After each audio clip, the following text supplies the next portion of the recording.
اعوذ باللہ من الشیطان الرجیم بسم اللہ الرحمن الرحیم اللہم صلی علی سیدنا محمد وعلی آل سیدنا محمد وبارک وسلم۔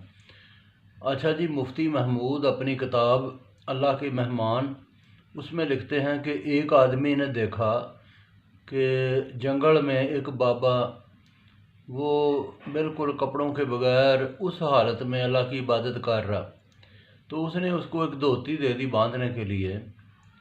جب دوبارہ ملاقات ہوئی تو اس نے کہا بابا سنا، تو بابے نے کہا کہ دھوتی میں رات کو چوہے گھستے ہیں، تو چوہے آتے ہیں اندر بیچ میں، تو اس نے ایک بلی لایا، اس نے کہا یہ بلی رکھ لیں، بلی چوہے کھائے گی۔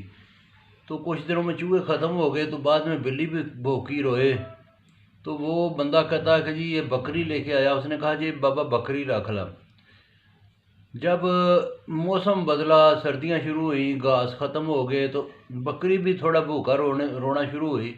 تو اس نے کہا بابا اب دیکھ دو جانور ہیں، تو ایسا کر کہ ان کو جو ہے نا وہ کوئی درخت سے ٹہنی شانی توڑ کے ڈالا کر۔ بابا درخت پہ چڑھا ٹہنی توڑنے کے لیے، تو بابا گرا، اس کو چوٹ لگی۔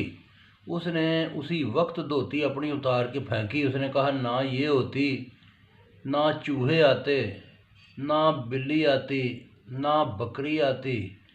تو بات یہ ہے، مثال اللہ کے بندوں نے یہ بنائی کہ دین کے بندہ دنیا میں کھوبتا ہی چلا جاتا ہے، کھوبتا ہی چلا جاتا ہے، وہ پھر جو ہے نا پھر بندہ اس میں سے نکل نہیں سکتا۔ تو وہ بندہ نا اپنے ہر چیز میں توازن برقرار رکھے کہ جو ہے نا توازن اس طرح سے کہ اللہ بھی یاد رہے، اس کو دنیا کے کام بھی یاد رہیں اور سادہ زندگی گزارے۔ تو بہت شکریہ جی، باقی پھر سناؤں گا۔